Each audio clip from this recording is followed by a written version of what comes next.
પુરરવાથી ઉર્વશીને 6 પુત્રો થયા. તેમના વંશમાં ગાધી નામનો રાજા થઈ ગયો.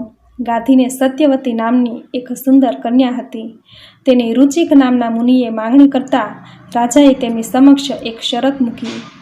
એક બાજુ કાળા કાનવાળા અને શરીરે ચંદ્ર જેવા ધોળા 1000 ઘોડાઓ તમે લાવી આપો તો આ કન્યા તમને સોંપું.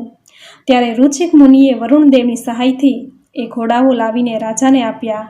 ત્યારે રાજાએ શરત મુજબ સત્યવતી તેમને સોંપી. ગાધી રાજા પુત્રહીન હતો અને તેની રાણીને પુત્ર રત્નની કામના હતી. રાજાએ તેમની આ ઈચ્છા રુચિક ઋષિને જણાવી. તે સમયે ઋષિ પત્ની સત્યવતીએ પણ પુત્રને માટે ઈચ્છા દર્શાવી. આમ માતા પુત્રીની ઈચ્છાને પૂરી કરવા માટે રુચિક મુનિએ 2 ચરુને અભિમંત્રિત કરીને તૈયાર કર્યા. એક બ્રાહ્મણને લગતા મંત્રોથી તે પોતાની પત્નીને અને બીજા ક્ષત્રિયને લગતા મંત્રોથી તે પોતાની રાણીની માતાને આપવા તૈયાર કર્યા. તેઓ 2 ચરુઓ તૈયાર કરીને સ્નાન કરવા માટે ગયા. એટલી વારમાં સત્યવતી પાસે તેની માતાએ સત્યવતીને આપવાનું ચરુ ઉત્તમ માનીને તેની માંગણી કરી લઈ લીધો. આ રીતે બંને માતા પુત્રી ચરુઓની અદલાબદલી કરીને ખાઈ ગઈ. ઋષિ સ્નાન આદિથી પરવારીને ઘરે આવ્યા. પછી તેમને આ વાતની જાણ થતાં તેઓ સત્યવતીથી ખૂબ જ નારાજ થઈ ગયા અને બોલ્યા, તમે ચરુની અદલાબદલી કરીને ઘણો મોટો અનર્થ કરી નાખ્યો છે. આથી જ તમારો પુત્ર સર્વને શિક્ષા કરનાર અને ભયંકર કર્મો કરનાર થશે. જ્યારે તમારી માતાનો પુત્ર મોટો બ્રહ્મવેતા બનશે. આ સાંભળીને સત્યવતીને ઘણું દુઃખ થયું અને પોતાના પતિને વિનવણી કરવા લાગી કે હે સ્વામી, મારાથી ભયંકર ભૂલ થવા પામી છે, પણ હવે શું થાય?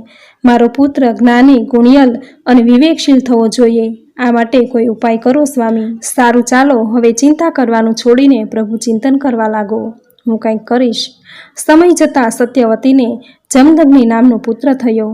તેના લગ્ન રેણુની પુત્રી રેણુકા સાથે થયા અને ત્યાર પછી રેણુકાએ વસુમાન વગેરે પુત્રોને જન્મ આપ્યો. તેઓમાં સૌથી નાનો પુત્ર પરશુરામ તરીકે જાણીતો થયો, જેણે દૈત્ય કુળનો નાશ કર્યો હતો. તેઓ શ્રી વાસુદેવનો અંશ અવતાર કહેવાય છે. તેમણે આ પૃથ્વીને 21 વાર ક્ષત્રિય વિહોણી કરી હતી. ત્યારે પરીક્ષિતે પૂછ્યું, હે મહામુનિ, ક્ષત્રિયોએ ભગવાન પરશુરામનો એવો તે કયો અપરાધ કર્યો હતો કે એમના કુળનો તે વારંવાર નાશ કરતા હતા? સુખદેવજી બોલ્યા, હે રાજન, રૈણ્ય કુળમાં ક્ષત્રિયોમાં અર્જુન નામનો એક રાજા હતો. તે ભગવાન દત્તાત્રેયનો પાકો ભક્ત હતો. આથી તેણે દત્તાત્રેય પ્રભુની સ્તુતિ કરી. તેમને પ્રસન્ન કરી તેમની પાસેથી 1000 બાહુઓ મેળવીને તાકાતવાન થયો હતો. તેણે યોગ તથા સિદ્ધિઓવાળું ઐશ્વર્ય પ્રાપ્ત કરતા અહંકારિક બન્યો હતો.